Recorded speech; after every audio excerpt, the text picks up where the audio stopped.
வணக்கம். இந்த கேலரி கணக்கு பார்த்து பார்த்து சோர்ந்து போயிட்டீங்களா?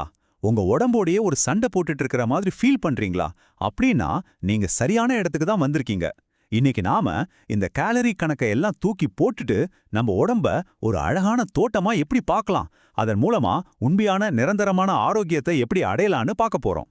நீங்க எல்லாமே சரியா தான் செய்றீங்க. நல்ல சாப்பாடு, எக்ஸசைஸ். ஆனா அந்த எடை மட்டும் கொஞ்சம் கூட குறைய மாட்டேங்குதா?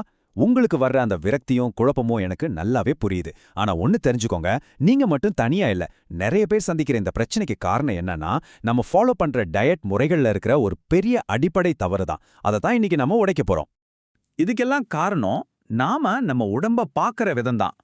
பல வருஷமா நம்ம உடம்ப ஒரு அடுப்பு, அதாவது ஒரு ஃபர்னஸ் மாதிரி நினைச்சிட்டு இருந்தோம். கேலோரிகளை உள்ள போட்டா அது எரிஞ்சிடும், சிம்பிள். ஆனா உண்மை அது இல்ல. புது அறிவியல் என்ன சொல்லுதுன்னா, நம்ம உடம்பு ஒரு மிஷின் இல்ல, அது ஒரு உயிருள்ள ரொம்பவே சிக்கலான ஒரு தோட்டம். அதை நாம ரொம்ப கவனமா பார்த்து வளர்க்கணும். இந்த ஒரு சின்ன மனநிலை மாற்றம் தான் உங்க முழு ஆரோக்கிய பயணத்தையுமே மாத்த போற திறவுகோல். அந்த அடுப்பு கான்செப்ட் கேட்க ரொம்ப சிம்பிளா இருந்ததால தான் இவ்ளோ பாப்புலர் ஆச்சு. ஆனா அது ஒரு தப்பான மேப். நம்ம உடம்புக்குள்ள நடக்கிற ஆயிரக்கணக்கான உயிரியல் விஷயங்களை அது சுத்தமா கண்டுக்கவே இல்ல. அதனால தான் என்னதான் முயற்சி செஞ்சாலும் நம்மள பல பேர் விரக்தியாகி திரும்ப திரும்ப ஆரம்பிச்ச இடத்துக்கே வரும். இந்த ஒரு வரிய உங்க மனசுல நல்ல பதிய வச்சுக்கோங்க. நம்ம உடம்பு சும்மா கேலரிகளை எரிக்கிற ஒரு மிஷின் கிடையாது. அது ஒரு உயிருள்ள, மூச்சு விடுற, தனக்குள்ளேயே ஒரு பிரபஞ்சத்தை வச்சிருக்கிற ஒரு சூழல் அமைப்பு. சரி, நம்ம உடம்பு ஒரு தோட்டம்னா அந்த தோட்டத்தோட மண் எது? அதுதாங்க நம்ம குடல்ல வாழற கோடிக்கணக்கான நுண்ணுயிரிகள், அதாவது கட் மைக்ரோபயோம். இங்க தான் நம்ம கதையோட உண்மையான ஹீரோஸ் வாழ்றாங்க. இதுதான் நம்ம ஆரோக்கியத்தோட கண்ட்ரோல் ரூம். இந்த குடல் நுண்ணுயிர்களை சும்மா நம்ம கூட பயணம் செய்யற பேசஞ்சர்ஸ்னு நினைக்காதீங்க. நம்ம செரிமானம், நம்ம பசி, ஏன் நம்ம எவ்வளவு கொழுப்பு உடம்புல சேமிக்கணுங்கிறது வரைக்கும் தீவிரமா கட்டுப்படுத்துற ட்ரில்லியன் கணக்கான நுண்ணுயிர்கள் வாழற ஒரு பெரிய மாநகரம் அது. சரி, இந்த உள்தோட்டம் நம்ம எடையை எப்படி தான் கண்ட்ரோல் பண்ணுது? இத புரிஞ்சுக்க பெரிய சயின்ஸ் புக்லாம் புரட்ட வேணாம். ரொம்ப சிம்பிளான தோட்டக்கலை உதாரணங்களை வச்சு 5 வழிகள்ல இதை நான் உங்களுக்கு புரிய வைக்கிறேன். இந்த 5 வழிகளை பாருங்க. வரி வசூலிக்கிறவங்க, அமைதிய காப்பாத்துறவங்கன்னு இந்த 5 உதாரணமும் நம்ம குடலுக்குள்ள என்ன ஒரு அதிசயமான உலகம் இயங்கிட்டு இருக்குங்கிறத ரொம்ப தெளிவா புரிய வைக்கும். வாங்க ஒவ்வொன்னா என்னன்னு பார்க்கலாம். விஷயம் ரொம்ப ஆச்சரியமா இருக்கும். நீங்களும் உங்க ஃப்ரெண்டும் ஒரே அளவு சாப்பாடு தான் சாப்பிடுறீங்க. ஆனா உங்களுக்கு மட்டும் ஏன் வெயிட் ஏறுதுன்னு யோசிச்சிருக்கீங்களா? அதுக்கு காரணம் உங்க குடல்ல இருக்கிற இந்த அதீத வரி வசூலிப்பாளர்கள் தான். சில வகையான பாக்டீரியாக்கள் நீங்க சாப்பிடுற அதே சாப்பாட்டுல இருந்து மத்தவங்கள விட அதிக கலோரிகளை உறிஞ்சி உடம்புலயே சேமிச்சு வச்சிடும். இப்ப 2வது ஆட்களை பார்ப்போம். இவங்க பேரு அமைதி காப்பவர்கள். நாம சாப்பிட்ற நார்ச்சத்து இருக்கே, அது நம்ம குடல்ல இருக்கிற நல்ல பாக்டீரியாக்களுக்கு சாப்பாடு.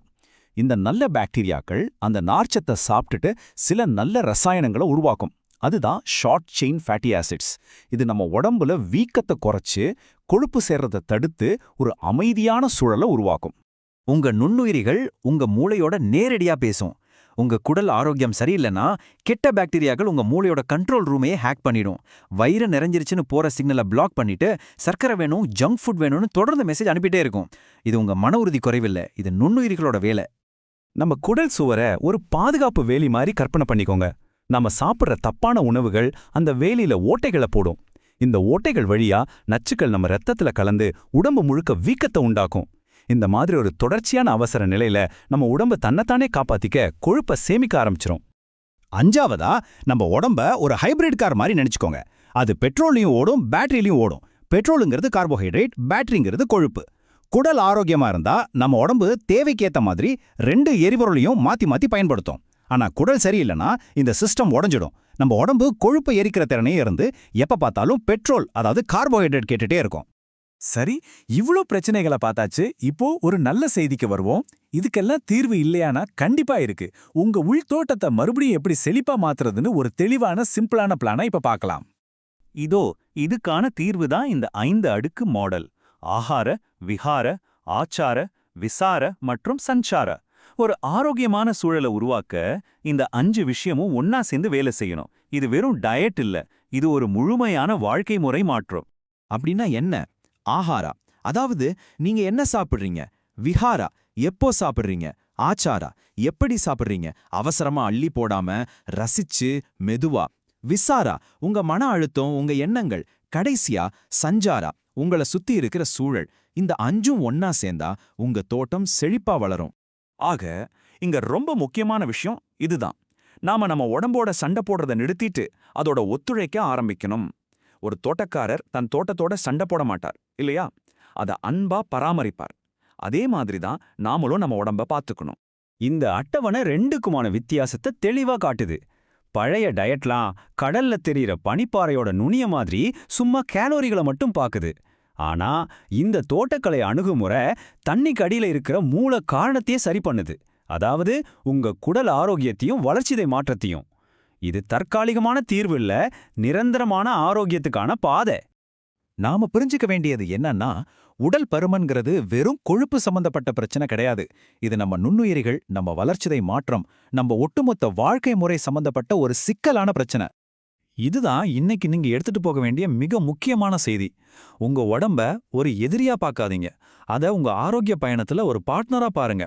அதுக்கு என்ன தேவையோ அதை கொடுத்தீங்கன்னா உங்களுக்கு என்ன தேவையோ அதை அது கொடுக்கும். இந்த பகுதியை முடிக்கிறதுக்கு முன்னாடி ஒரு நிமிஷம் யோசிங்க. உங்க உள்தோட்டத்தை பராமரிக்க இன்னைக்கு நீங்க என்ன ஒரு சின்ன சிம்பிளான மாற்றத்தை செய்ய போறீங்க? அது உங்க சாப்பாட்டுல ஒரு புது காய்கறியை சேர்க்கிறதா இருக்கலாம், இல்ல மன அமைதிக்காக ஒரு 5 நிமிஷம் தியானம் செய்யறதா இருக்கலாம். ஒண்ணு மட்டும் ஞாபகம் வச்சுக்கோங்க, ஒவ்வொரு பெரிய மரமும் ஒரு சின்ன விதையிலிருந்து தான் தொடங்குது. உங்க ஆரோக்கிய பயணம் இன்னிக்கே தொடங்கட்டும்.